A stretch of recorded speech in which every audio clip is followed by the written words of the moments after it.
The meeting is live. Thank you. Welcome to this meeting of the Planning Control Committee. Good evening to members and members of the public and registered speakers. You're all most welcome.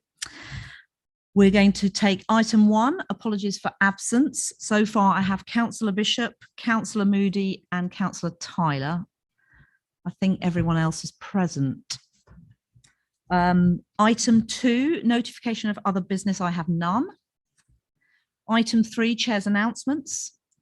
In accordance with Council policy, this meeting is being audio recorded as well as filmed.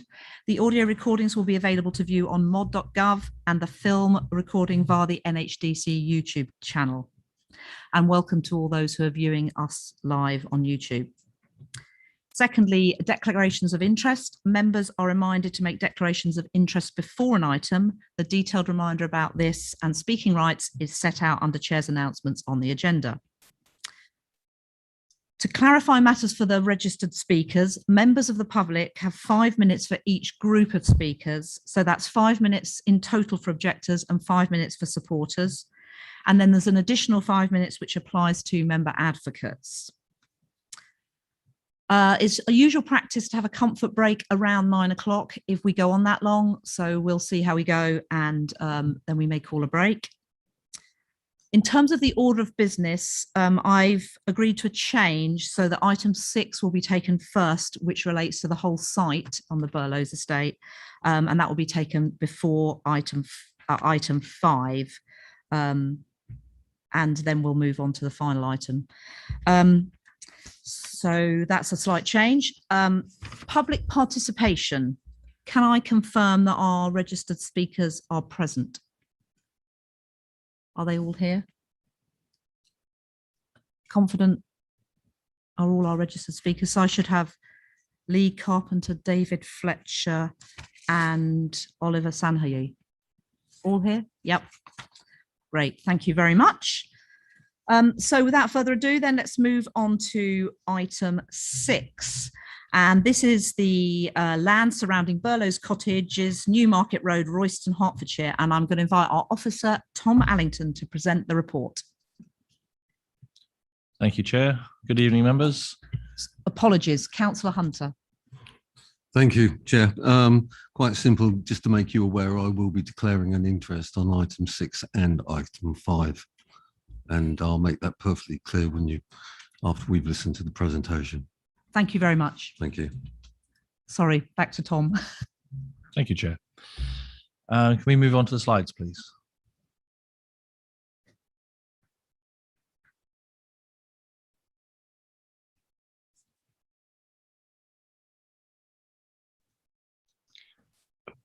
Thank you. This is the first of 2 applications being presented to committee this evening in relation to the site at Burlows Cottages, south of Newmarket Road to the east of Royston. Although this is a full application in its own right, this follows the grant of outline permission for up to 325 dwellings at this allocated site, which was approved by committee in August 2019. There is some crossover between this application, the reserve matters application to follow this one, and the outline application already granted, as well as some of the conditions which were on that outline condition, that outline permission. This application seeks permission for the main spine road through the Burlows site. If we can just move to the next slide, please. And the next. I'm sorry, go back a slide, please. Like I say, sorry, this application seeks permission for the main spine road through the Burlows site, along with drainage infrastructure in the form of attenuation basins, the provision of a substation, and the emergency construction access.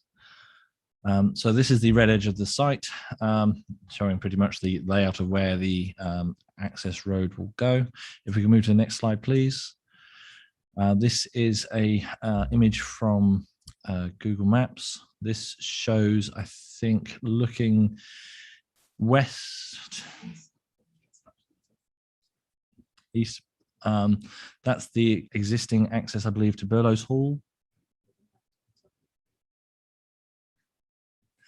It's looking west back towards Royston on Newmarket Road. That's the access, the existing access to Burlows Hall.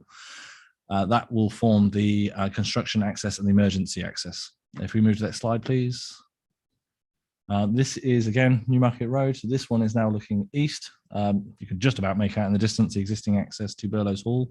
Again, that will form the construction access and the emergency access for the site. Move to the next slide, please. So this is moving further west along the road, still looking west. So this is the access to Burlows Cottages. The new access to the housing site will be just beyond that access from where we're looking on the left. If we move to the next slide, please. So that's now looking east away from Royston. Again, on the right, it's the existing access to Burlows Cottages. Move to the next slide, please. These are some technical drawings. The drawing at the top, that shows the main access to the site. Just out of shot there, if you like, is Burlows Cottages. To the top left of that drawing, you can see where a new pedestrian crossing would be. And the bottom of the two drawings, that is what we saw in some of those Google Street View images. That's the existing access to Burlows Hall, which would initially be the construction access, but would later become just the emergency access for the housing site. If we can move to the next slide, please. This is, if you can make it out, a very technical drawing showing the entire site, but if you can make out the bit in red, that's what is being applied for at the moment. So you have the spine road through the entire site. You have an attenuation basin, if you can make it out, along the northern boundary to the east of Burlows Cottages, and then the construction emergency access to the eastern end. Just to point out, the grant of the outline permission a couple of years ago did include details of access. So the details of access have already actually been approved. In addition, details relating to the construction access have already been approved under conditions which are attached to that outline permission, conditions which related to construction traffic management plan and a construction method statement. These are, of course, material planning considerations under this application, bearing in mind those details have already been approved.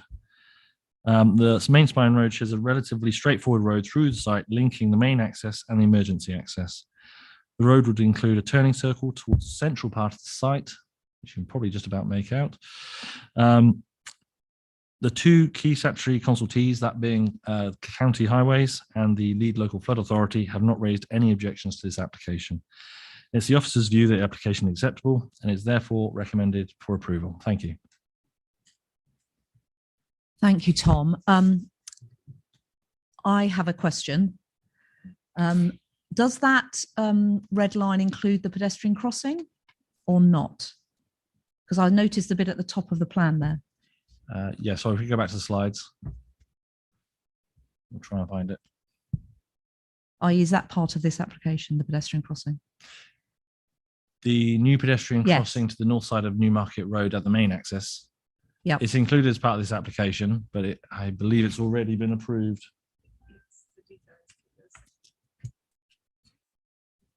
Okay, so it is within this red line, yes. Okay, and it's also so we're approving it tonight as part of this if we approve this.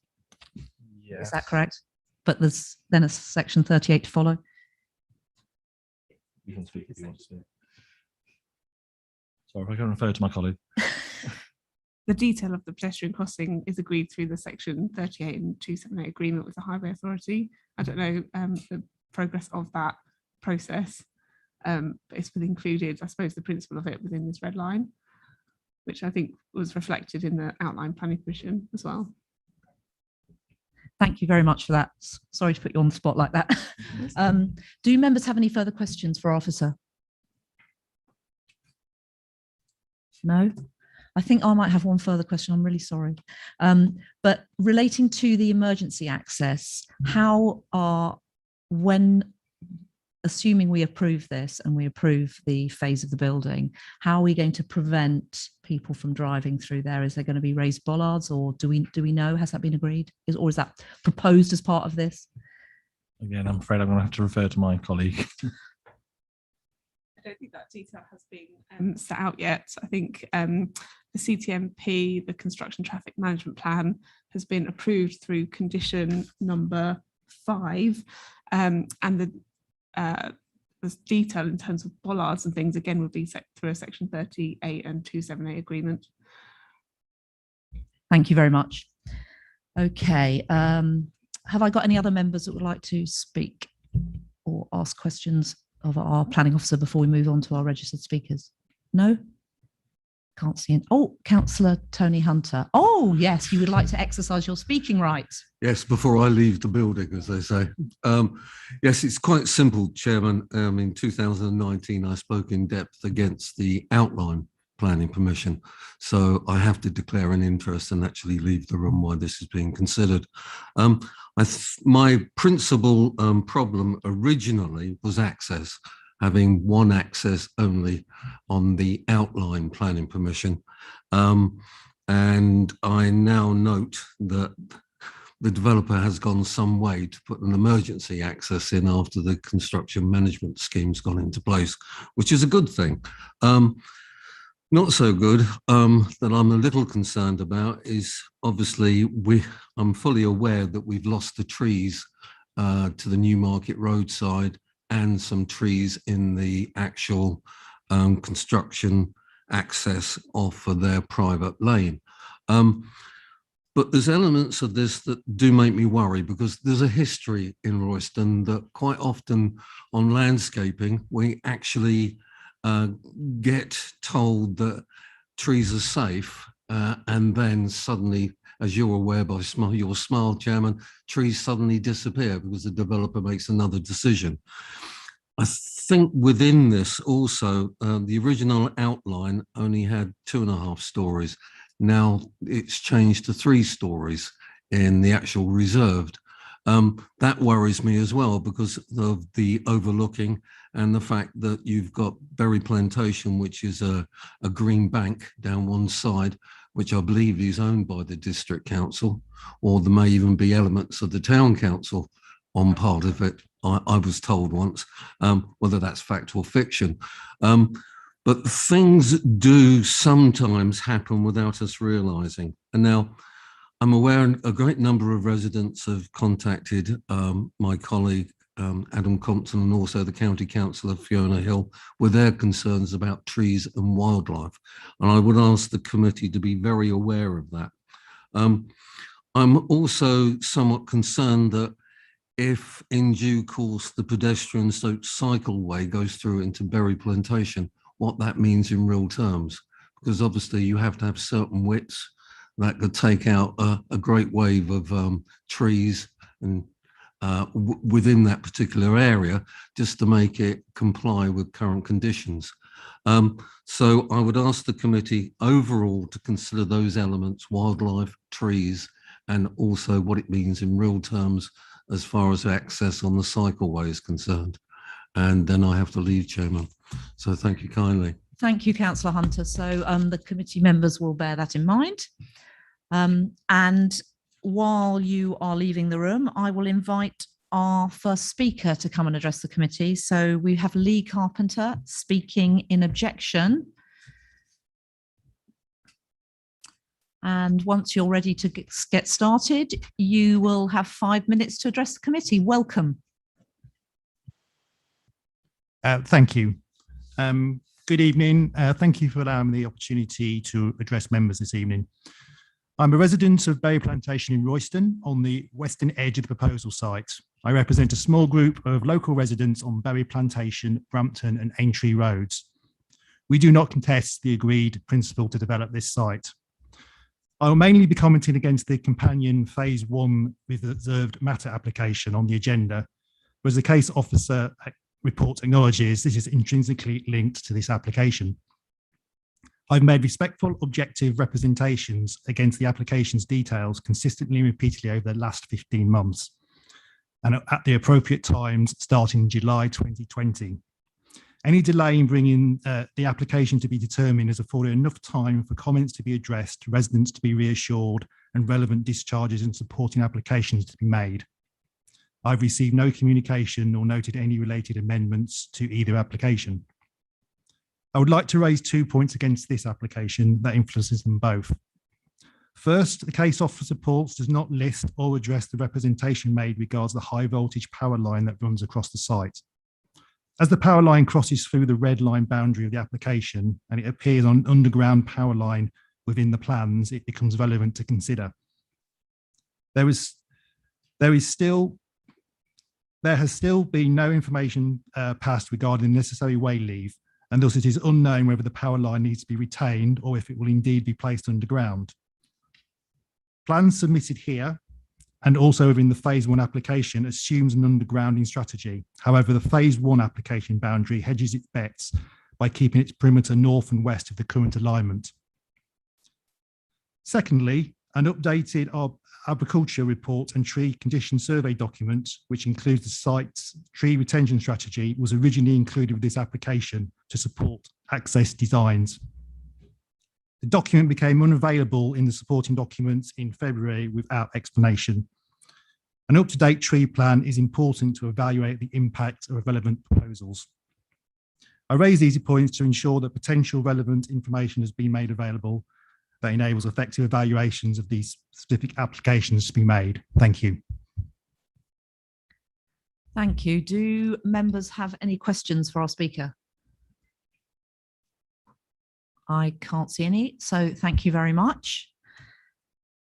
So next I'd like to invite Councillor Adam Compton to come and address the committee as a member advocate in objection.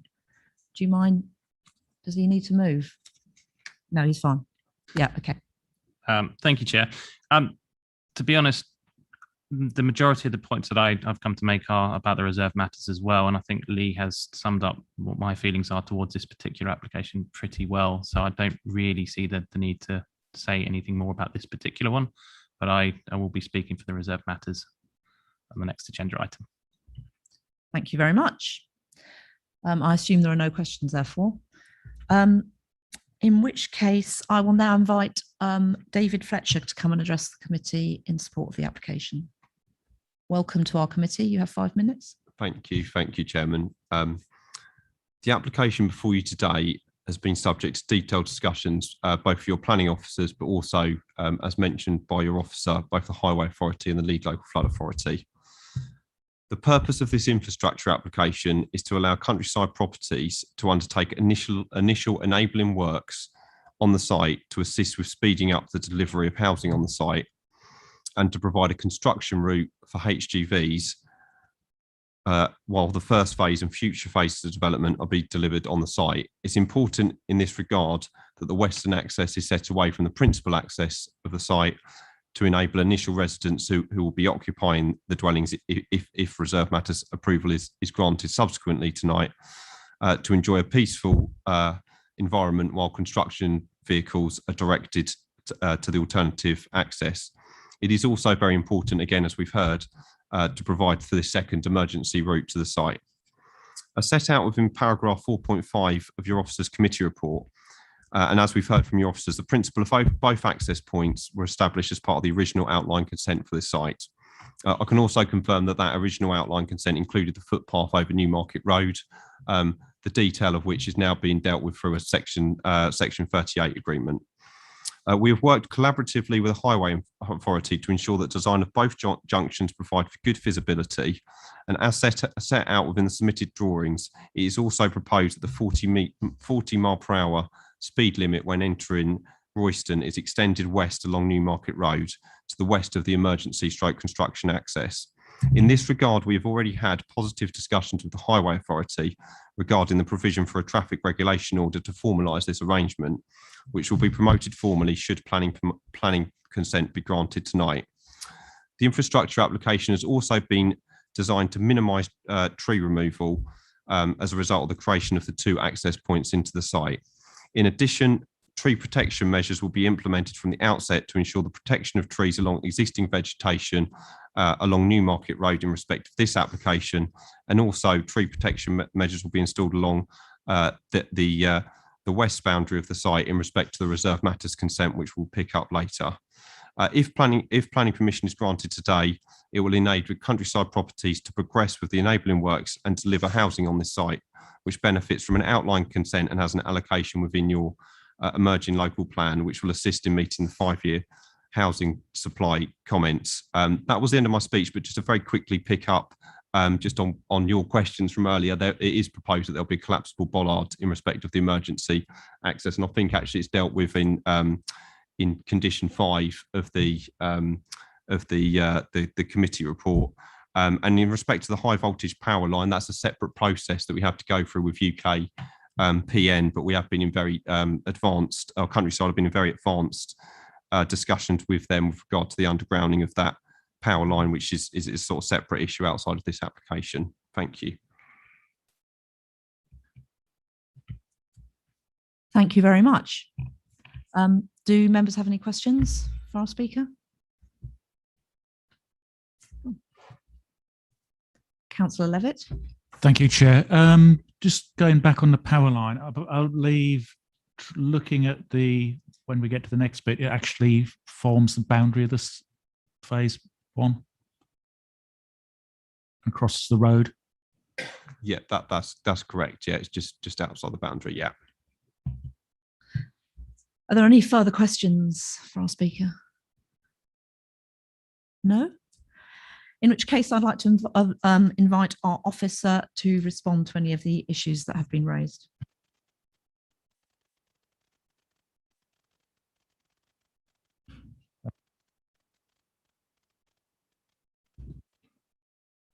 Thank you, Chair. I don't believe there's anything we wish to comment on at this stage. Thank you. Okay. In which case, we will move to debate. Who would like to speak?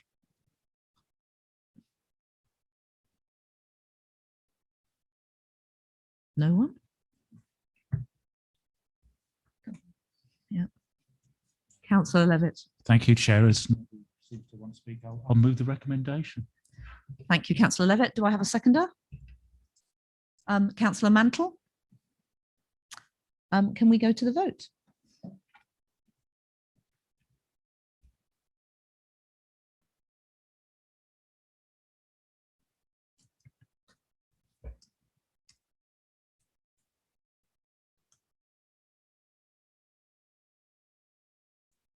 Chair, that motion is carried. Can I just check? There were only 8 there. Did everyone have a chance to vote? About Councillor Hunter. Oh, of course, we haven't got Councillor Hunter. That's right. I can do my sums. 9 minus 1 makes 8. Okay, thank you. So that is then carried. So that's approved. So let's move then on to item 5, which is the reserved matters for phase 1 of the land surrounding Burlow's Cottages, Newmarket Road. And I'm going to invite Tom, our officer, to present the report. Thank you, Chair. In this instance, I do have a few updates on the report before I start my presentation, so just please bear with me. At 3.1 of the report, it states there had been 3 objections. In fact, the council has received 5 neighbour objections to the application. The additional concerns I should draw your attention to, firstly, concerns for the potential for Brampton Road to be used as vehicular access. Just to clarify, this isn't included as part of the proposals in front of you tonight. And a further concern, suggested accessibility to Icknield Walk First School should be priority rather than footpaths to Aintree Road or Brampton Road. Again, just to be clear, as we previously discussed, there is, as part of the proposals, a crossing over Newmarket Road to allow new residents to go north towards that school. A second update relates to concerns raised by Royston Town Council regarding the grounding of the power lines. Again, we've heard on this matter already tonight. The applicant has informed the case officer that they are in advanced talks with UK Power Network to have the power line grounded. However, although it does run close to the boundary of this phase 1 application, the power line runs outside of the red edge of this application, so can't be controlled by this application. A third update also relates to Royston, concern raised by Royston Town Council with regard to a lack of information on the bus access to the site. This is actually covered by condition 7 of the outline permission, which requires the applicant to submit and for us and County Highways to agree the bus access and the bus loop. So it's already covered by a condition. Fourth update for you. Is relation to condition 5 in the report. At the moment, it requires the implementation of ecological mitigation measures across the whole site. It requires the site-wide measures to take place prior to the occupation of the 83rd dwelling of this phase.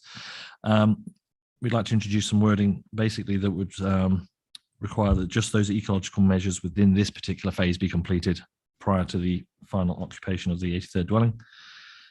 Fifth update, there's a typographical error at paragraph 4.47, which refers to the offsite financial contributions towards ecological net gain. This refers to 30,000K. Ignore the K. The agreed figure is just £30,000, not, what would that be? 30 million? 30 million? We're not going to get £30 million worth of ecological offsite contributions. Lastly, I just want to note that the case officer has been contacted by County Councillor Fiona Hill, who wishes for her concerns regarding potential loss of trees surrounding the site to be put to committee. That's the last of my updates, so I can now move to the slides. The next slide, please. Thank you. So this is a reserve matters application, which follows directly from the outline permission approved by committee in August 2019, as previously mentioned. This is for phase 1 of the total Burlow site and includes land to the northwest corner of the site and proposes 83 units of the total, which was up to 325. The 83 dwellings include a mix of size and tenure, include a mix of detached, semi-detached, terraced, and 2 blocks of flats located to the northwest corner of the site adjacent to Newmarket Road. If we can just move to the next slide, please. Can't really make it out there. The individual houses are proposed at 2 stories in height, and the 2 blocks of flats would be at 3 stories in height. If we can move to the next slide, please. This is an aerial photograph provided by the case officer, just to give an indication of the location. That's only indicative, that red edge. And you can see, if you make note of Burlow's cottages along the northern boundary of the site and those individual trees or cluster of trees at the sort of southeast corner. If we move to the next slide. These are some photos taken on site. So this is stood at the western boundary of the site, looking in an easterly direction. So there you can see Burlow's cottages in the middle. So that gives you an indication where Newmarket Road is, behind that row of trees. And you can sort of note the sloping topography of the site. If you look really closely, sort of central right of the picture, you can just about make out one of the power lines. Move to the next slide, please. Stood in the same spot on the western boundary. This is now looking south to the southern boundary of the site. And if you look on the very, very far left, you can just about make out those individual trees sat in the middle of the field. And then another photograph. Next slide, please. This is, again, stood in the same spot on the western boundary looking north towards Newmarket Road. Next slide, please. This is a footpath which runs through that tree belt, which runs along the western boundary of the site. If we can move to the next slide, please. Back to the Google Street View images. I'll try and get it right this time. So this is looking west towards Royston along Newmarket Road, and that is the existing access to Burlow's cottages. So again, just beyond that access will be where the new access goes. But again, that's already been approved as part of the outline. Next slide, please. This is now looking in a easterly direction. Again, that's the existing access to Burlow's cottages on the right. So immediately on the right is where the new access would go. Next slide, please. This is a plan taken from the design access statement that gives an indication of the proposed layout. You can see that sort of spine road, which was just approved under the previous application. Attenuation pond to the north there. Most of the houses laid out, individual detached, semi-detached terrace houses, and then you've got the 2 blocks of flats in that far northwest corner. They're both sort of in an L shape. One's sort of brown colour, one's further south in a grey colour. They're the 2 blocks of flats. If we can move to the next slide, please.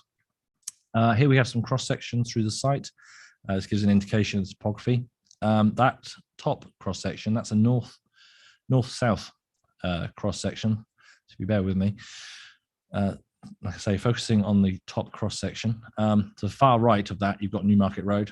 Then you've got the tree belt, which separates Newmarket Road to the site. There you've got the first block of flats. So they're 3-story. Then you've got the gap between the two blocks of flats, so that'd be parking and landscaping. And then you've got the second block of flats there. Then you've got the central cross section. That's, if you can imagine, that's the street scene, as it were, from Newmarket Road. So you've got the block of flats on the far right, and then housing. And then I think over to the far left side, you've got the proposed access. And then that third cross section is another north-south cross section. So again, that bottom cross section, you can see the tree belt to the far right, and then the houses as you move through the site and the way they're laid out. If we can move to the next slide, please. These are those same cross sections, but these are now in colour to give an indication of the landscaping and the sort of general appearance given by the materials for the development and the separation distances between properties. Next slide, please. And again, this is another cross section and some visuals to give an indication of some of the green areas, open green areas of the site. Like I say, this is a reserve matters application. The outline application included access. So this is for the remaining reserve matters, which includes layout, appearance, scale, and landscaping. Overall, the proposals are considered to be acceptable. The proposed dwellings will be of a suitable scale and appearance laid out in a logical manner, access from the primary spine road, which leads to a network of secondary and tertiary roads, and includes tree planting, landscaping, and areas of open space. This application is also subject of a unilateral undertaking. This has been agreed with the applicants and Hearts Ecology in order to, it's actually to address a condition on the outline permission relating to biodiversity net gain. It's been demonstrated that it's not possible in this instance to achieve net gain on the site. So this is to be achieved off-site by this financial contribution secured by Where the UU, and that's the £30,000 that I mentioned previously. So to summarise, the application is considered acceptable and no outstanding objections from key consultees. Therefore, it's the officer's recommendation there be a resolution to grant subject to completion of the unilateral undertaking and the discharge of the relevant condition under the outline permission. Thank you. Thank you. Do members have any questions for Officer? Councillor Mantle. Thank you. Could I just clarify those two pedestrian accesses on the west? They were different widths on the plan. So that's significant because I thought in the application, the outline stage, we were concerned that they should be wide enough to take things like mobility scooters and pushchairs. Thank you. Tom, can you respond? Through you, Chair. Sorry, can we bring up the slides quickly?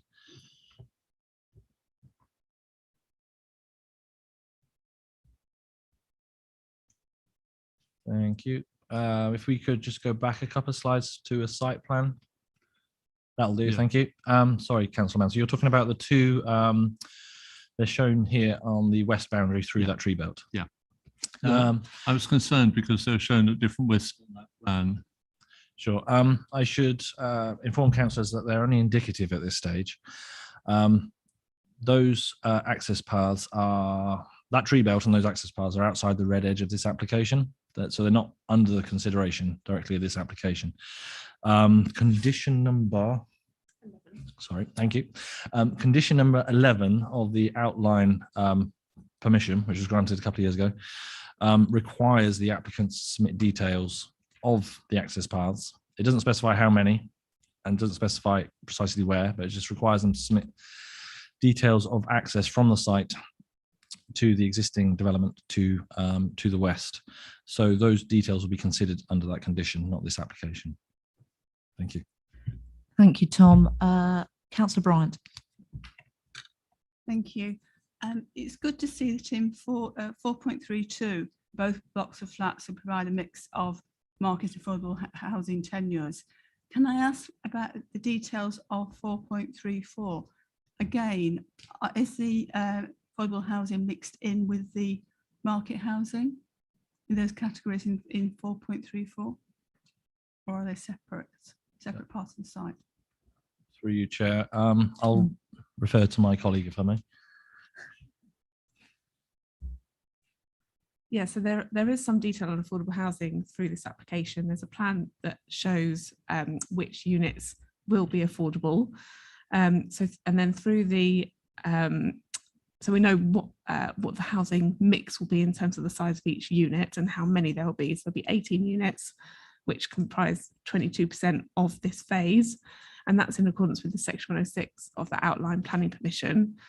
And as part of that section 106, the developer is required to submit an affordable housing scheme under the section 106, and that will set out which of those units will be which tenure. And the section 106 also requires a certain proportion to go to affordable rent, social rent, and shared ownership. So they'll have to be in accordance with that. So that's kind of dealt with through a slightly separate procedure. Thank you. Does that answer your question, Councillor Brand, or do you have a further question? Can I just respond? Yes. Recently, we've had 2 plan applications where the affordable housing is separate in location from the rest of the site. And I was just hoping that we could have clarification that that wouldn't happen in the scheme. My understanding is it's integrated in the site. Is that correct? Can the officer confirm that? One of the blocks of flats, both blocks of flats have 9 units, and one block will be affordable. So then another 9 units are dispersed throughout phase 1.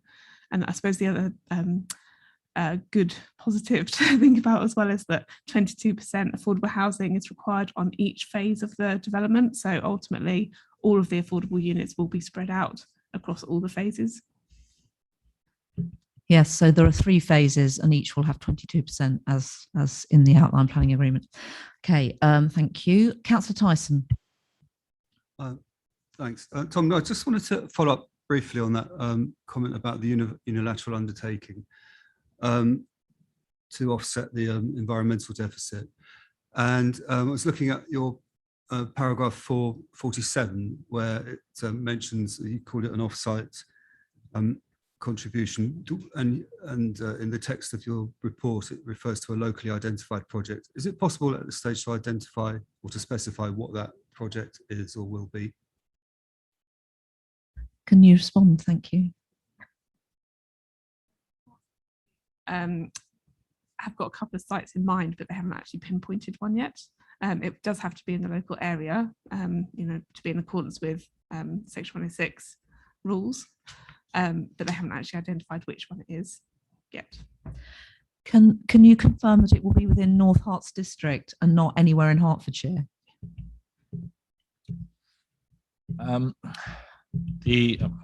Obviously we have various meetings with Herts Ecology, who are our statutory consultee on this matter. The concept, shall we say, of biodiversity net gain is still relatively new, and Herts Ecology are still in the process of identifying sites for all this potential money we're going to get for off-site net gain. So there are a limited number of sites. We are, I would say, very confident that it will remain in the district. How close it'll be to Royston is difficult to say at this stage, for example, but it'll be in the district, given, like I say, the limited number of sites they have identified at the moment. Okay, does that answer your question? Or would you like a further question? You look like you like a further question. The question is answered. Okay. Would you like to ask a further question? It strikes me that there's a need to kind of pin the terms down a little bit more closely in terms of where these kind of, as it's basically quite a new idea, where these projects will take place. So when you gave your presentation, you said that grants subject to conditions and the signing of the unilateral undertaking. So is that covered by that? Would that be specified before planning permission was actually granted? Were we to approve it tonight or not? The unilateral undertaking basically requires the applicant to provide the district council with the £30,000. It's then up to us as a district council working with Herts Ecology to find a project to spend that money on. I'm afraid I can't give us any more accurate answer than that at this stage. We don't know where that project will be at this stage. But we will be, the developer will give us the money and then we decide where it goes in consultation with Herts Ecology. That's correct. Yes. Correct. Okay. And it will be within the district. We've been told it will be within the district. Okay. Any further questions for our officer? Okay, in which case I'm going to invite our first registered speaker. I'd like to invite Lee Carpenter to address the committee under this item. You know the form. You have 5 minutes to address the committee. Welcome. Thank you. The need to provide appropriate non-car access to the neighbouring estate at the western boundary is not disputed. Anyone familiar with the Berry Plantation tree line knows that sufficient access can be easily achieved in a non-evasive manner with good planning. This is what the original outline proposal promised residents. The landscaping and levelling document submitted with this application gives us the first sight of the proposed access points and to the supporting design and access plan. Representations have been made against these plans, yet it's suggested by the planning officer's report that the access points are not an issue at this time and will be addressed by the discharge of condition 11 of the outline proposal or by subsequent applications. Why does condition 11 and other applications remain undischarged or unproposed after 15 months? Access is a fundamental planning concern. The committee needs to ensure that matters of tree maintenance, onward connectivity, road safety, accessibility, or all which fall under Norfolk Council's jurisdiction are compatible with the details of the application. Notwithstanding this, the access points proposed here underpins the entire density, appearance, layout and landscaping strategy within the application boundary, and as such entirely relevant to this reserved matter. The justification for the high density cluster of 1 and 2 bedroom units as a so-called wayfinding or gateway feature and for going against the committee's recommendation of maximum stories hinges on the precise position, nature and viability of a foot and cycle path. The officer's report fails to acknowledge the Aintree Road's access as a cycle path. When considering the area in terms of its 3D topology as opposed to in plan form, the viability, safety and accessibility of a cycle route here is unsustainable. Aintree Road has a gradient of 13%. This would not promote non-car connectivity. And given the small parking provision for the smaller bed units concentrated near this access, there is a risk it will serve only to attract counterproductive additional car parking strain in adjacent streets. Of more concern to residents is the impact of the access corridors on the tree line itself, which is on North Parts Council managed land. The corridors as presented necessitate the removal of mature trees within the tree lines and will also require undergrowth clearance. There has been no attempt to stagger or deviate the corridors to avoid surveyed tree points. Again, it is suggested by the report that the tree retention is not an issue for consideration, but providing evidence of intent here, it becomes a matter for this reserved application. These plans would go against the tree removal plan approved under the outline permission and to which the application claims conformance. It contradicts the promotion of full tree retention in the planning statement as a visual impact screen to the high density units. The visual impact assessment remains based on no tree removals and which fails to demonstrate the visual impact from Aintree or Brampton Road. The application claims the access is conformant to specific positions given in planning parameter plan 1. This plan has not been included in the application to verify that claim, or whether less impactful options were permissible but not adopted. Necessitating removal of any mature trees where avoidable in a 120-year-old plus tree line must be protected against in any plan. Other plantations in Royston are protected as green assets. No amount of offset planting can replace loss of amenity value. The concern, if members approve this application as it stands, is that it will be seen as endorsement of the access and thus the tree and undergrowth removal plans, and subsequently these will necessitate retrospective approval when included in future proposals and discharges. I respectfully ask members to defer the decision on this application until all relevant information has been provided, or at the very least determine that any subsequent discharge or application regarding the tree line access corridors and tree removal that are based on this indicative detail in this application will not be accepted, thus holding tree removal to account. Thank you very much. Thank you. Do members have any questions for our speaker? No, thank you very much. I'd like to invite Councillor Adam Compton to address the committee as a member advocate. You have 5 minutes. Chair. Well, thank you very much for allowing me the chance to advocate on behalf of residents from Aintree Road, Brampton Way, and the nearby roads around the area we're talking about. One of the main issues, as you will have heard from Councillor Tony Hunter and Lee, who's just spoken, is around the tree retention. That's one of my main concerns, along with the non-vehicular access point, which we've just discussed, parking for the flats that are on the plans, as well as the height of the proposed development of those flats. The original outline planning tree removal policy stated there would be no removal of trees from the western side of this development. Clearly, from the plans you've seen, and as Councillor Ian Mantle has picked up on, the path that is suggested is rather wide and does mean that there is no chance that no trees will be removed. I think, unfortunately, with the trees being removed, as Lee has just discussed, it seems to be a given if this is proposed or this reserve matter is accepted, rather than deferred for us to find out more information on that.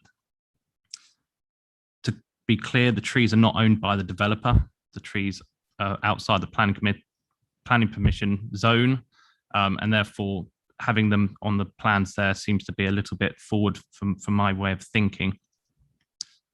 Residents have pointed out to me that there are more suitable areas for those access routes to be placed, particularly since there are a thick layer of trees around the end of Aintree Road, and actually moving those access points could be an improvement on or reduce the impact on wildlife, as well as the visual impact of the flats that have been planned there.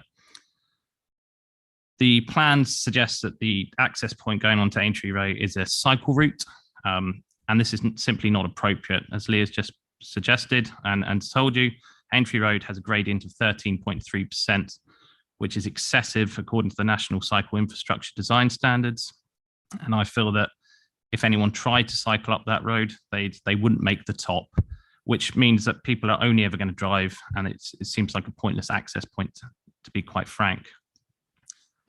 The developer hasn't put any cycle storage facilities into the plans that I can see, so I think they'd be in agreement that nobody's wanting to cycle up from Aintree Road to those flats. I believe that if access is given through Aintree Road to the new Burlows development, there'll be a number of parking issues on Aintree Road. I feel that parking is a particular issue here. I've looked at the North Herts District Council parking policy, and it's quite clear that whilst there's enough spaces for the dwellings that are being built, there isn't enough proposed parking spots available for visitors. I did have a look at the policy, and unfortunately the policy that's on the North Herts website is a little bit unclear, but between the 18 dwellings there, 24 spaces for residents, there is just 5 parking spaces available for visitors. Now, looking at the rest of the plans around the development, there is no other space for people to park, visitors or people that live there, which means I feel they will be parking through the access point onto Aintree Road, going down Aintree Road.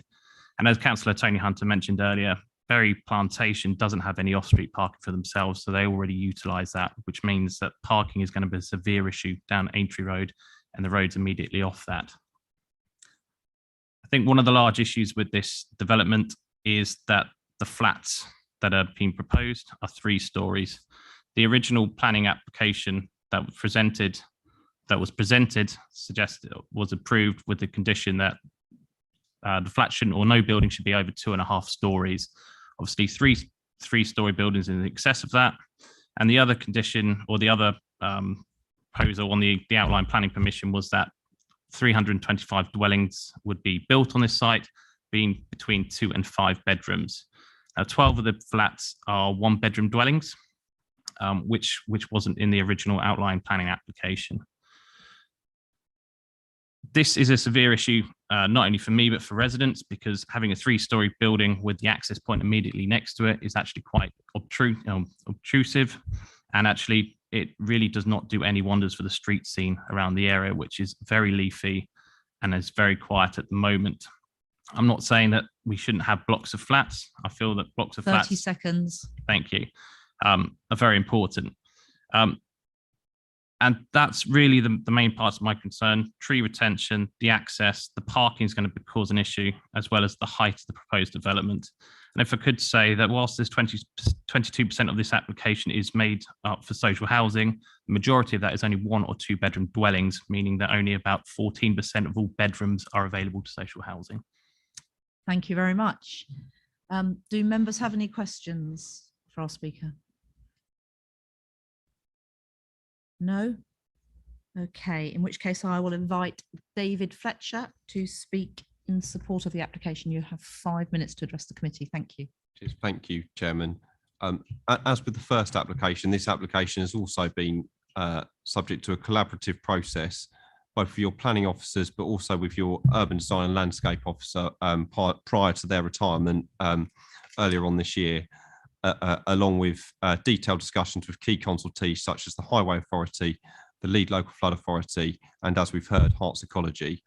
In this regard, in particular, in relation to the Highway Authority response, we did end up tweaking the parking layout to provide a satisfactory arrangement to meet their standards. A key part of the proposals are sought to create a high quality landscape-led development. I think the last slide that the officers presented in their presentation articulated this particularly well. A very key part of this development we see is the entrance point from Newmarket Road, which we propose to have deep landscaping on both sides, which then opens out onto a nice generous area of open space. And we believe this will create a very positive and welcoming entrance to this development, which we recognise is in a key location and entry point into Royston.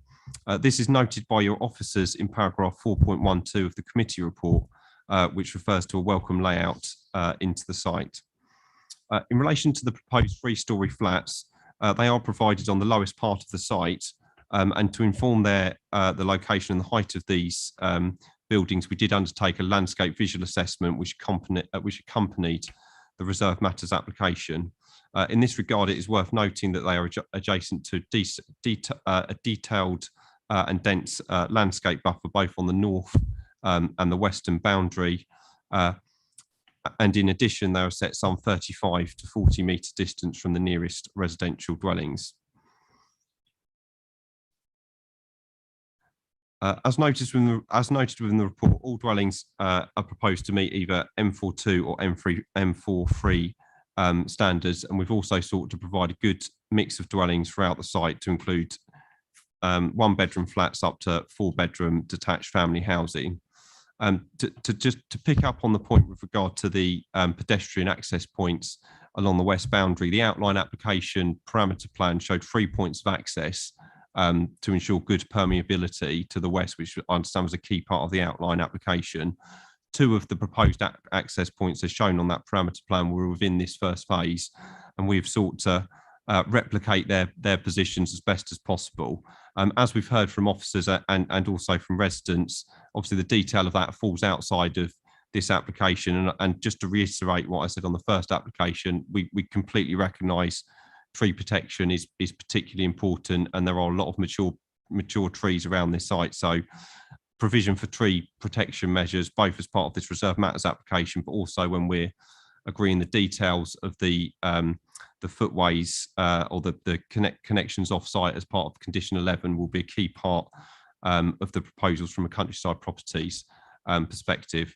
And lastly, just to reiterate that if Reserve Matters consent is granted tonight, Countryside Properties are very keen to commence with construction on this allocated site and assist with meeting the 5-year housing land supply. Thank you.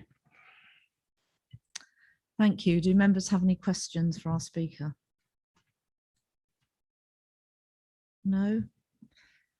In which case I will invite our officer to respond to issues raised. Thank you, Chair. Just a few points I would like to come back on. Obviously, there's been quite a bit of discussion about the access points to the western boundary. Again, I mentioned this previously, they're not specifically subject of this application. They're covered by a condition on the outline application. They are only shown indicatively on the plans before you tonight. That being said, permeability and access is obviously very important in planning terms. It's no doubt it will probably require the removal of some trees. When those details are submitted to us under that condition, obviously we will seek to minimise the removal of trees and look to only remove those trees which are of less value, should we say. But it's you know, it's part of the planning balance. It's the positive of gaining permeability and access to the estate to the west versus losing some of those trees. I mean, that tree belt, I think it's, in my opinion, the primary value is as a group. And obviously it's a very dense, very long belt of trees, which again, in my opinion, is capable of losing some trees. Again, we would seek to minimize the loss of trees, but it's capable of losing some trees, but its intrinsic value would still be retained. The vast majority of trees would remain. I think it was a point that Councillor Adam Compton raised was the lack of cycle storage. My colleague has informed me that the proposals do include cycle storage at the 2 block of flats. And I was just going to invite my colleague to comment on the concerns raised regarding the 3-storey nature of the flats.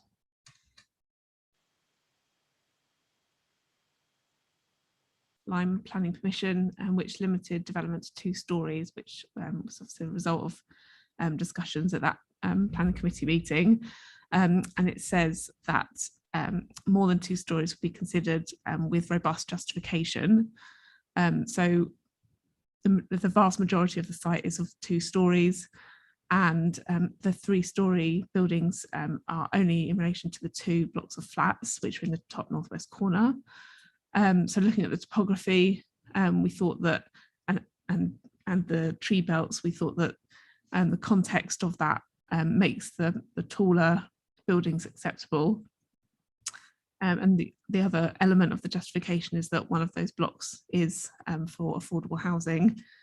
So without having that kind of that balance of density, we were able to achieve that level of affordable housing, which is secured through the Section 106. So on that basis, we thought the 3-storey 2 blocks there would be acceptable. So, yeah, thank you. Thank you. Shall we move to debate? Councillor Rice. Could I ask the officers, I can't see it in here, it may well be in here and I've missed it, but provision for EV points? Can you cover that off, please?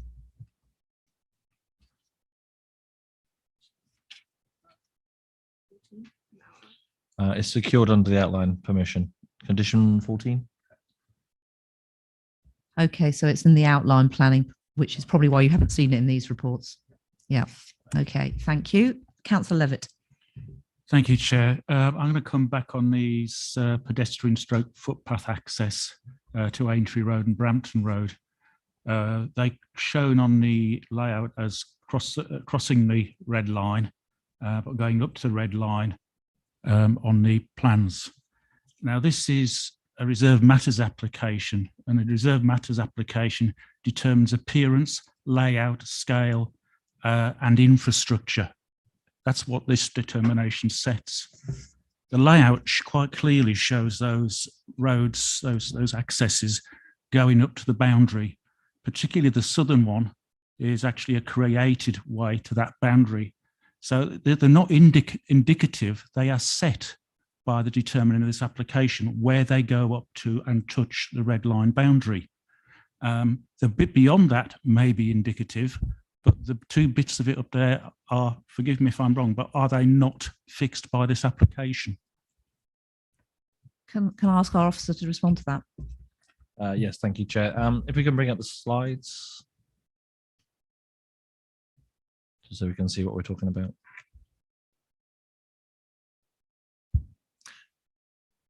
You can go to the, yeah, that'll do, thank you. Yes, everything within the red edge, yes, is set. Those white lines going through the trees are not set, they're indicative. White lines going up to the boundary. Yes, the I think I mentioned previously the condition on the outline just requires a scheme of access to be submitted. It doesn't specify where or how many. That's to be dealt with through the details submitted under that condition. Obviously, we were already relatively fixed where the access points were going to go, bearing in mind where the corresponding access points are on the other side of that hedge, i.e. Brampton Road and Aintree Road. Thank you. Thank you. Who else would like to speak? Councillor Mantle. Okay, I've really got two questions. What is the process for sorting out the access, the non-vehicular access on the western side of the site? You said it will be dealt with in another way, but I'm not absolutely clear how it will actually be resolved. That's the first one. I have a supplementary question on a completely different matter. Yes, I think that's quite important because obviously the second and third phase are not going to be on that side, are they? So how's that matter going to be resolved? Can you answer that? Sorry, could you just repeat the question? How will you said that this application only goes up to the red line. What I'm interested in is how do we resolve the route of the access, the detailed routing of the access and the standard and all the rest of it across into the existing roads? I mean, what is the process from now on? Sorry, are we still talking about the two pathways going to the west? That's my understanding, yeah. Yes. How do we secure them and deliver them? Is that your question? Yeah, it's what the process is, how local people will know what's going on and who will actually make the decision, how it will be resolved. It's just the whole process I'm not clear on, as presumably that site is outside the ownership of the applicant.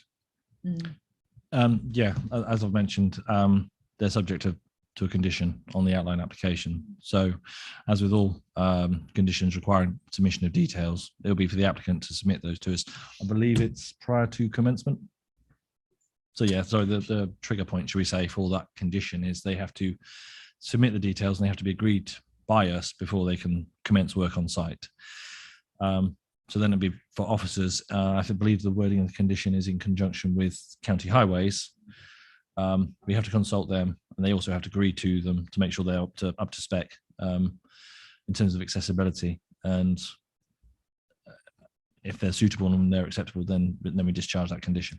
Can I just come in there? So my understanding then is if we are to approve this tonight, then that would be dealt with by officers with the developer and in conjunction with highways, but then the public and the members have no further say. Is that correct? There's not usually public consultation on the discharge of conditions. Having said that, they are available on the website. The details will be available on the website. Okay, thank you. So does that answer that question, Councillor Mantle? And you have a further question, or do you want to come back on that one? I really want to come back on that. Okay.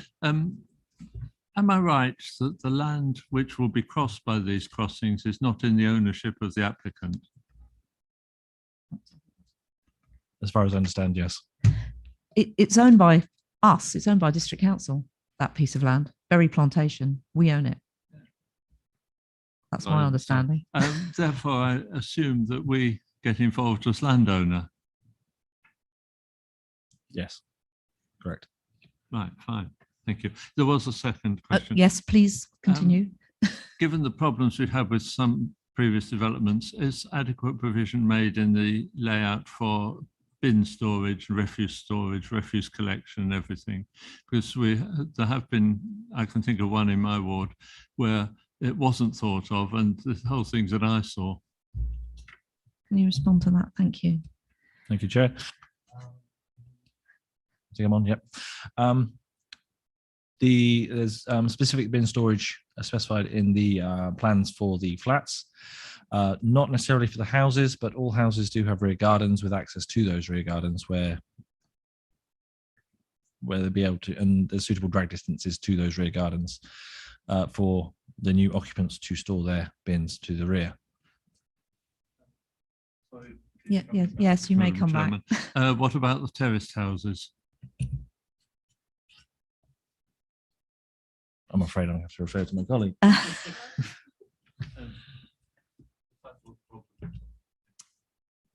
Right. Yeah, I mean, there's a whole mix of semi-detached and terraced houses across the site, but what the developer's done has shown the drag distances from kind of logical back garden gate where that would kind of be to a series of waste collection points throughout the site, and those drag distances are in accordance with the standards to make sure that residents don't have too far to drag their bins, and also that refuse guys don't have too far to go from the bin collection point to the lorry. So it has been thought of, and it all looks very logical and in accordance with the standards. Thank you. Does that satisfy your questions, Councillor Mantle? Would you like to come back? I'm still concerned about terraced houses, the houses in the middle of terraces, how they physically get the bins out. Can you answer that? Looking at the whole layout of the whole site, there are a few little blocks of terraced houses, but there are often from the back gardens kind of routes round that you can take to a logical bin collection point. So all the residents will have to know where they take their bins out the back gate of their rear garden, and you look at every single property and they've all got a logical waste collection point where they have to take their bins, which is in accordance with those drag distances. So there's, looking at the detailed plans, there's a series of terrace units, say 38 to 41, and they take all of their bins out to one collection point, which is, logical point. It has been thought of and reviewed, and by the Waste Authority as well. Yeah. Okay. Thank you very much. Are there anybody else like to speak? No. So given the debate on these pedestrian axes through the western boundary, I'd just like to confirmation that what you have told us is in a condition. Is it clearly stated in the outline planning condition that we will minimise the loss of trees?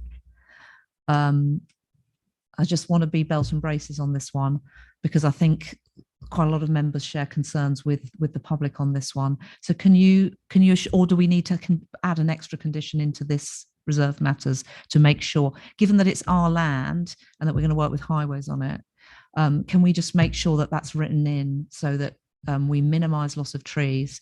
But I think permeability is important. So can you just confirm that for me? I don't have the wording of the condition on the outlined application to hand, unless my colleague does. Footpath requirement. Yes, please. So it's condition number 11, and it says, prior to the commencement of development, the applicant shall submit a programme for the delivery and adoption or private management of footpaths around the site with public access secured in perpetuity, including non-car access for cycles and mobility scooters to the established residential development off of Valley Rise. This programme will be agreed by the LPA in conjunction with Herts County Council rights of way. The agreed programme will be implemented in accordance with the agreed phasing programme and thereafter permanently maintained in perpetuity. Okay, so it doesn't mention any trees. Can we have something to ensure that we minimise tree loss? Is that possible to add anything in? We can repeat the condition on the reserve matters application and include somewhere in amongst there words to the effect to minimise loss of trees and vegetation. Okay, I personally would like that added in. I'm proposing that. Would somebody like to second it? Yes, over there. Thank you, Councillor Hewson. Okay, who else would like to speak? Councillor Levitt. Thank you, Chair. I'm quite mindful actually that we haven't got a recommendation at the moment in front of us to vote on. I still have a few concerns around those access points, because it's quite clear that they are fixed, and that is, it doesn't matter what, they are going to be the access points. wherever they cross there, they are going to be the access points, and it's going to go through that bit berry plantation, because these are fixed. They're not indicative. They're where they go to the boundary, they are fixed. But I was at one point looking to defer for more details. However, adding that condition 11 back in, I think probably covers what we need for security on that, to make sure that whatever does happen there, and to be honest, I can't see anywhere else they could go that would be any less harmful or any different. With the addition of that one in there, I'm going to move the recommendation. Thank you. Can I have a seconder? Councillor Derbyshire. Thank you. Would you like to speak? Happy to second. Okay, thank you. Councillor Tyson, did you want to speak or no? Okay. Would anybody else like to speak? Shall we go to the vote then?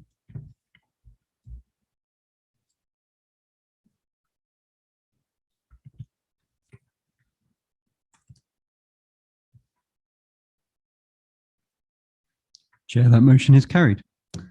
Thank you very much. And thank you to our speakers. If you wish to leave, you may do so this way, by this door. Out that door. You may stay, you're most welcome to stay, but if you wish to leave, you may go.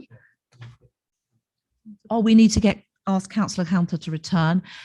It's 20 to 9, so I propose we carry on. Is everyone in agreement? Yes, nods all round. Okay, so we'll just have a brief pause while we allow speakers to move and for Councillor Hunter to return. So just a very brief pause.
I propose, if we're all here, that we resume.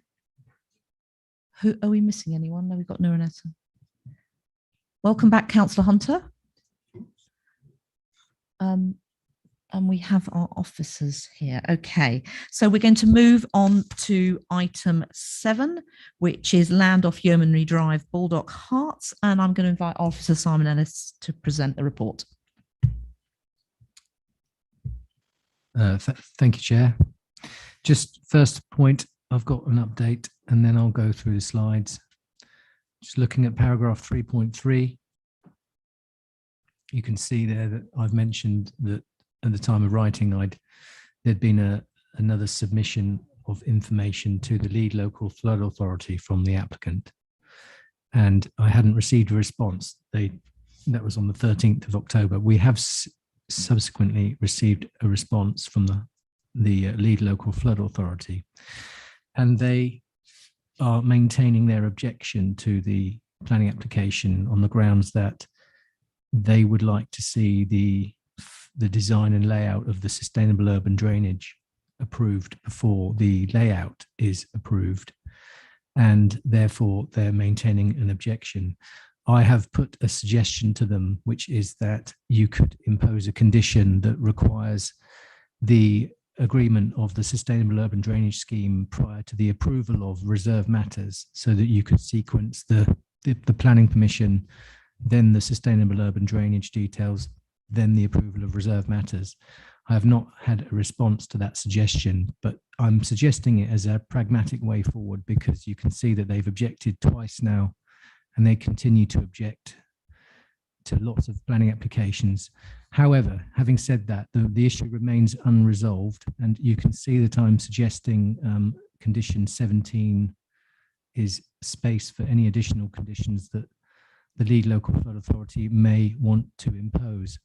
And what I'm going to suggest, members, is that the recommendation, I'm going to change the recommendation to resolve to grant outline planning permission subject to completion of the legal agreement and also subject to the removal of objections from the lead local flood authority.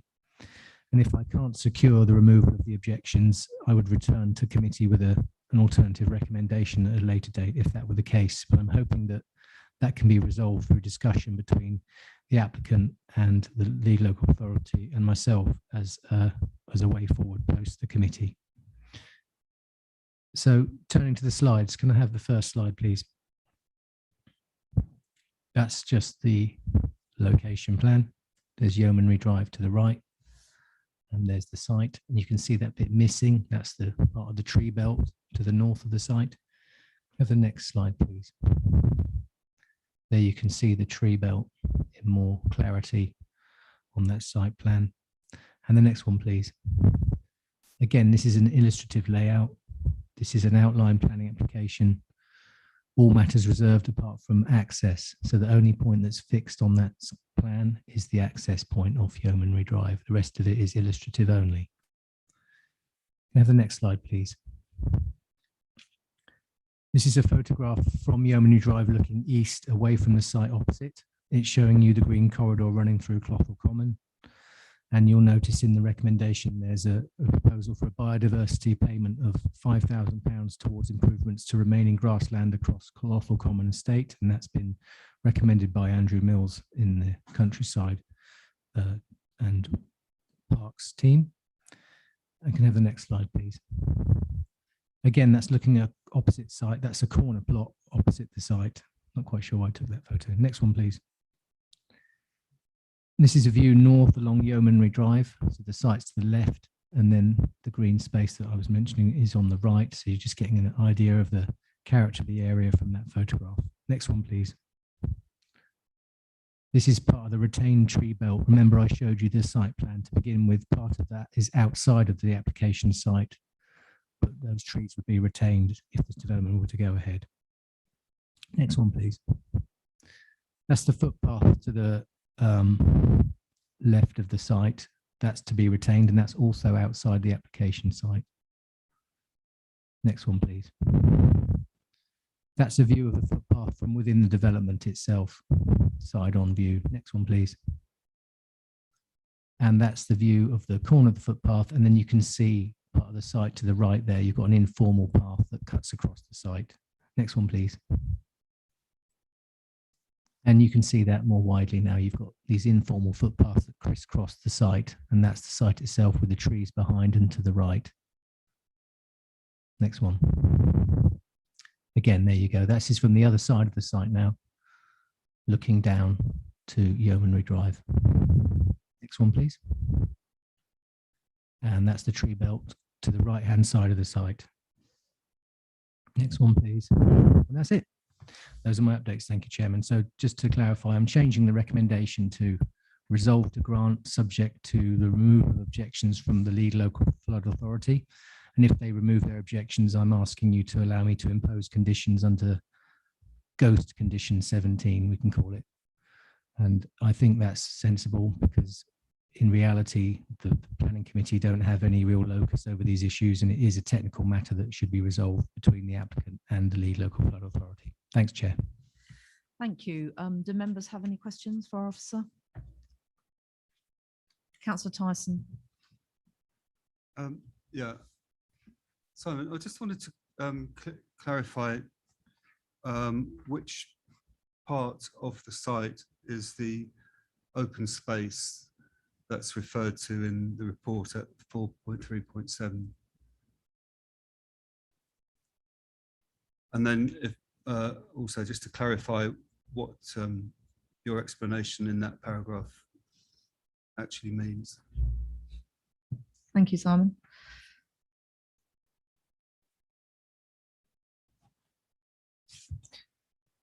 The open space, Chair, is the entire site. It's currently used as open space. There's a sign on it that says NHDC open space. And there's a bit of a tension between that because this development would lead to the complete loss of that open space. And yet it's an allocated site in the 1996 local plan and the 2011 to 2031 local plan. And I think what I'm saying in the report is, whilst that's an issue, we've got to take account of the fact that this development would lead to the loss of open space. I think that's probably overridden by the fact that we've allocated it for housing in the local plan, and that really overrides the policy conflict. But I put it in there because it's still a relevant factor. Thank you. Does that answer your question, Councillor Tyson, or have you got further question? I would like to follow that up, just briefly to say that I thought that was the case, and then during your photographs I thought you were suggesting something else. But I mean, there clearly is a tension involved in this, because it seems to be that the loss of the open space is justified only by the fact that the site has been allocated in the local plan, and that clearly overrides all the conditions that are listed here, without any clear identification of how that's going to be mitigated or offset elsewhere. And that, just to generalize from that, leads me to feel some concern that this sort of overriding of the policy NE4 suggests to me that we might be at risk of being pressurized into losing green space, and also ignoring the conditions of the local plan, just because those particular harms aren't seen to be significant enough to outweigh the benefit, which the intrinsic benefit of having housing as such. And it seems to me that we're in danger of watering down our standards. That's a worry that I felt also at the last meeting with the same thing happened with the Barkway application, where the open space was lost, and that was accepted as being something we just had to take on the chin, really, because we need the housing. And I'm just a bit concerned that if we continue to ignore harms like that, that we will end up with a legacy of substandard developments and a loss of space which isn't mitigated for the benefit of residents. So that's just a concern that I felt, generally speaking, as a result of this paragraph here. Thank you, Councillor Tyson. Councillor Rice. Thank you, Chair. Could I ask Simon, obviously when we're talking about the flood authority, lead flood authority, exactly what their problem is with this site. Knowing the site, I can't really see what their problem is. Simon, are you able to respond to that? Certainly. Without going into too much technical detail, I think what's happening is that they're concerned that they don't want to leave the approval of a sustainable urban drainage system before after the layout is approved. And I think the reason I've gone back to them is because the layout won't be approved by this outline planning permission, so you don't need that level of detail at the outline stage. And so what I'm suggesting to them, but they haven't answered, is that you can have a condition that says that you must approve, so there must be a submission and approval of sustainable urban drainage prior to the approval of the reserve matters. So you can grant the outline planning permission, and then the sequencing of the condition would be that the developer can't approve the reserve matters until they've sorted out the sustainable urban drainage. So if the sustainable urban drainage does mean that the layout needs to be altered in some way, then you can do it through that sequencing. I don't think they've got a problem with development on the site. They just want to know everything before they risk a planning permission being granted. I think that's where they're coming from. And I'm just trying to suggest that they be a bit more pragmatic, because this planning application is months old and it's going to take forever to resolve. So I don't think the level of information they require is relevant to an outline application, but we'll see what they come back with. Thank you, Simon. Who would like to speak next? Councillor Levitt. Yeah, just a quick question for the officer. You mentioned at the beginning there that this land was allocated in a 1996 local plan as for development, as well as the current one. I'm assuming that means it forms part of our current land supply in that case. Can you confirm that, Simon? No, it doesn't, because it doesn't have planning permission, Chair. So. Okay, thank you. That's clarified. Any further questions for our officer? No. In which case, I would like to invite our speaker, Oliver Sanhaji. Is that how you speak? Yep. Welcome to our committee, who is speaking in objection. You have 5 minutes to address the committee. Thank you very much, Chair. My name's Oliver. I'm the resident of Downlands, which is adjacent to the proposed site. Whilst it's just me present, along with a neighbour, I'm the voice of a huge number of residents who object to this application. You would have seen from the initial objections in writing, there is a clear consensus. Now, I am no authority or expert in this setting, but more a genuinely worried resident. When the collective came together over the last couple of weeks to discuss this application, it was so evident that worry was the common view. Our focal objection centers around safety and how it coincides with the extremely close proximity of Hartsfield School. The safety of children and parents alike is heavily at risk, with traffic and parking already a major issue around Downlands and Yeomanry Drive at school drop-off and pick-up times. I'm very aware schools are in residential areas and some won't have their own parking, but putting this development in this location ultimately funnels everyone down one small footpath or onto Downlands and into clear danger with fast-moving traffic. One resident of Downlands just this week was narrowly missed just because of the road was packed with cars and the driver swerved around the corner without hesitation. Interestingly, this very application is trying to avoid this exact problem for this new site, seemingly oblivious that there is already a problem. I quote from the application: "The site is not proposed to connect the paths to the south and southeast in order to prevent the site being used as a pickup, drop-off point for the primary school, which may lead to parking issues at these critical times." Again, we are experiencing these exact issues at these critical times. I can't stress enough that Downlands and Yeomanry Drive can't take any further strain. The huge influx of cars entering and leaving such a small cul-de-sac at speed, might I add, with such limited space to park is already worrying. It's only going to get worse. And who is involved? We've got infants and juniors at the adjacent school.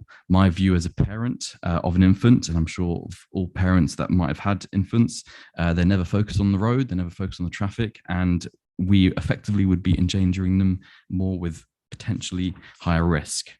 Our second objection is based on ecology and biodiversity. As stated by the ecology advisor, there will be a total loss of existing grassland and cause a significant local net loss of biodiversity. The application states it aims to provide a net gain. How can this be achieved by such a substantial loss in the first place? The space has been a haven for so many, many years, a rarity in our community and a necessity in the current COVID times. Its wildlife, its protected trees, its availability to all members of the public and their dogs, its likelihood of having an archaeological interest with heritage assets. It has been such an important space for so long to so many people. Not only that, but reverting back to my first point, it's provided that outlet for children before and after school, making it just that enough safer. I'm completely aware of the housing situation nationally and shortage of homes, but we can't endanger lives by cramming such amount of real estate in such a relatively small area, especially involving limited access and small paths around a school and the possibility of affecting the well-being of our children. Thank you very much.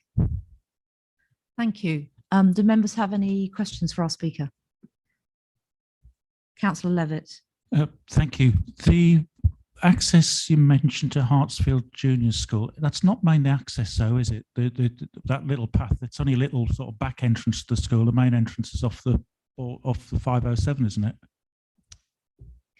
You are correct. There are 2 access points. There are over 400 children in this school, and that access point is heavily used. I'm imagining from a lot of the residents from Clothall Common, which is from that side. Okay, so it's a pedestrian access to those living in Clothall Common. Is that Indeed, correct? yes. Yeah. Okay, any further questions for our speaker? Thank you very much. Can I invite our planning officer? Can I invite Simon to respond to any issues raised? Thank you. Nothing to add, thanks, Chair. Okay, in which case we'll move to debate. Who would like to speak?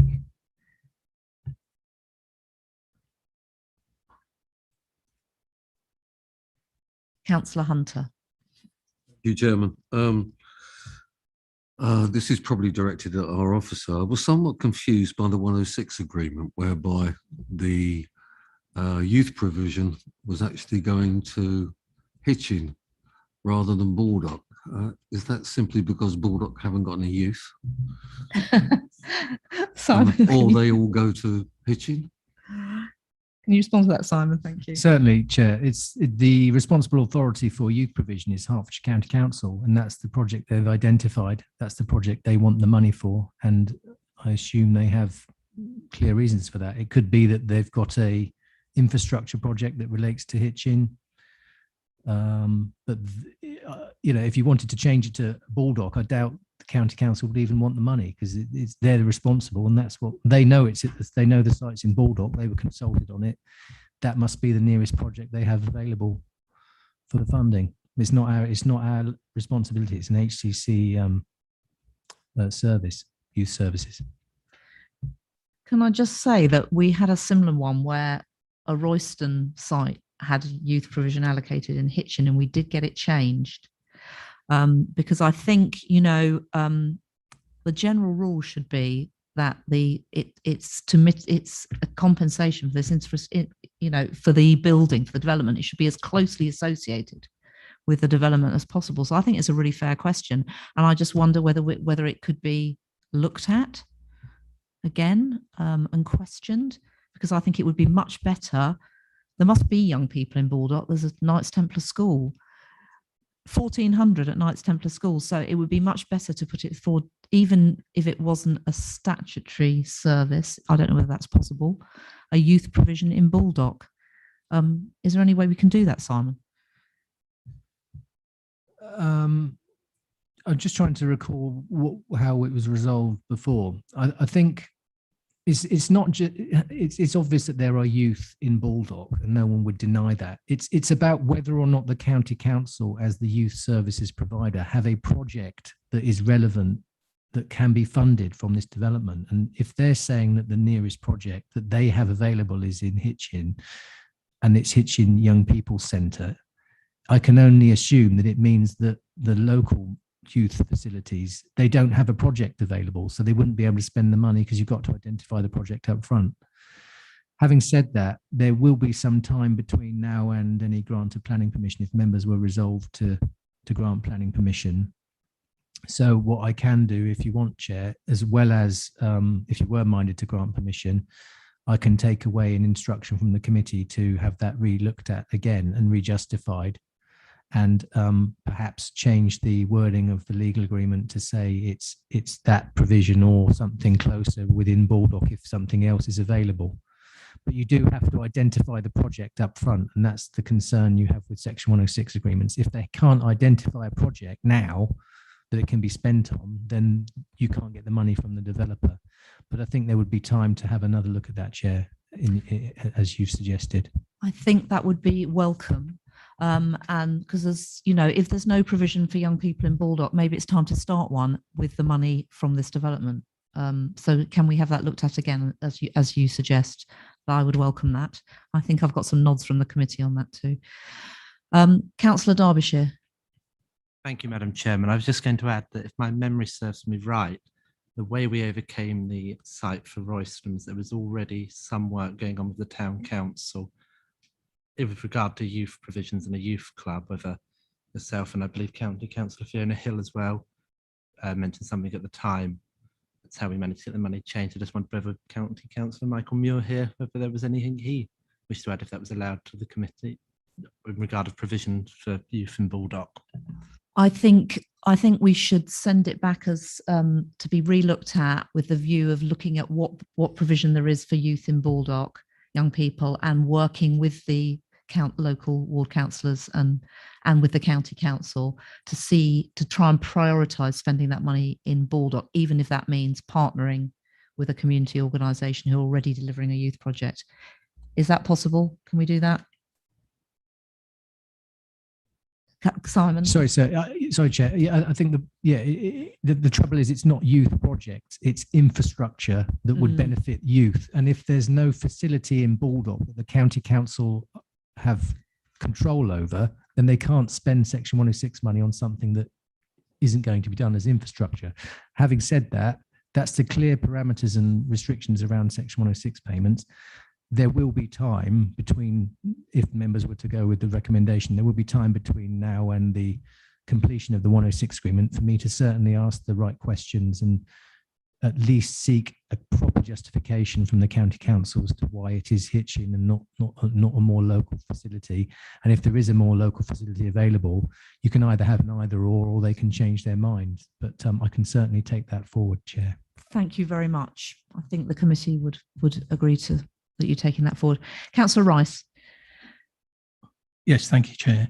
Are we voting on access to the site at this time? Yes, we are.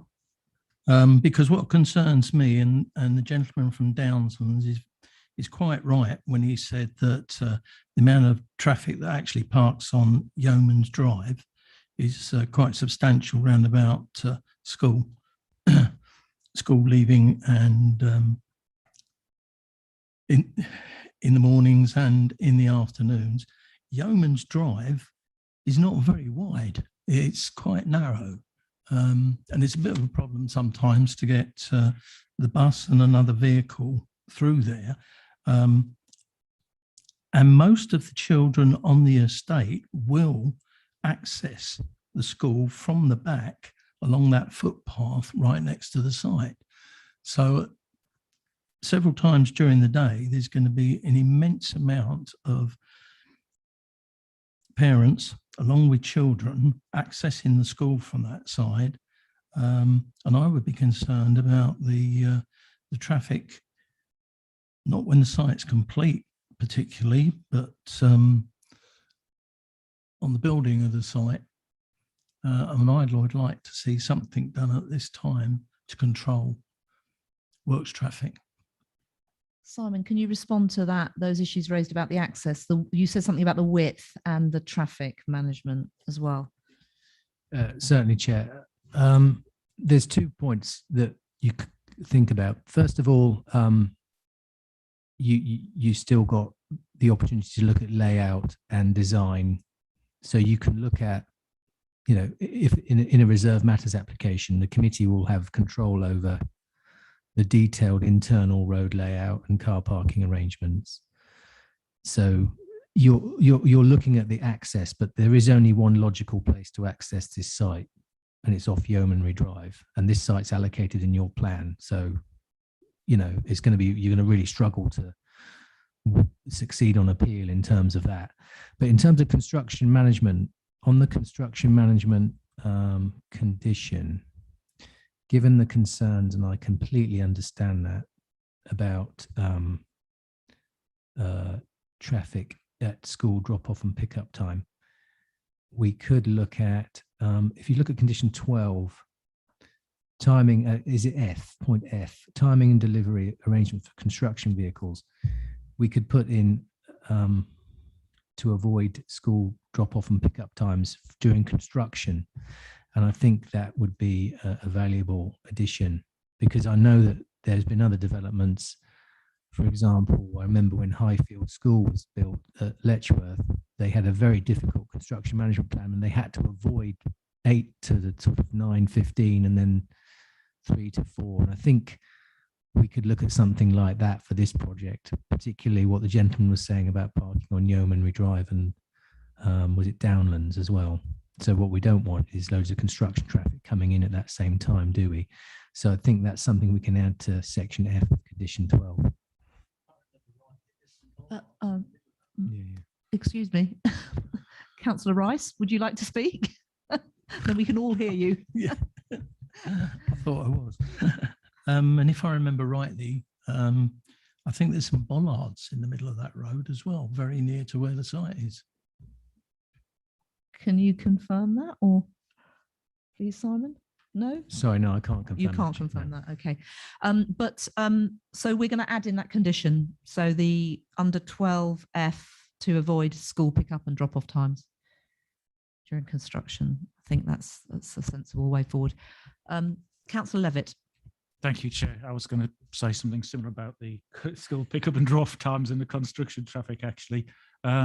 I understand the issues you have in Yeomanry Drive and that with the school drop-off. I live directly opposite a junior school with about 400 pupils, and it's the only access outside, literally outside my house into it.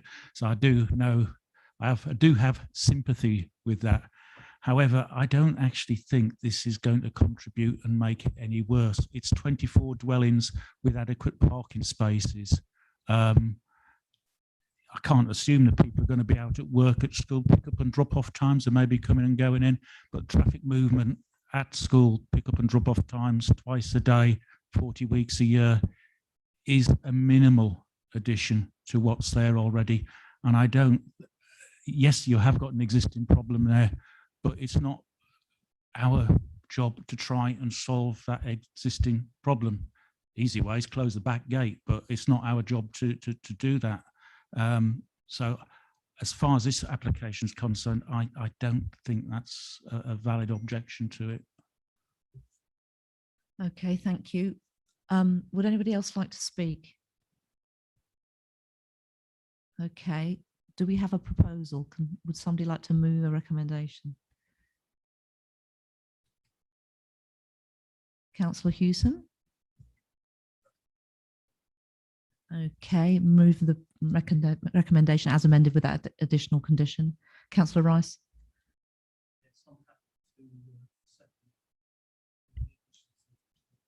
Yes, thank you. Okay, so we can we go to the vote, please?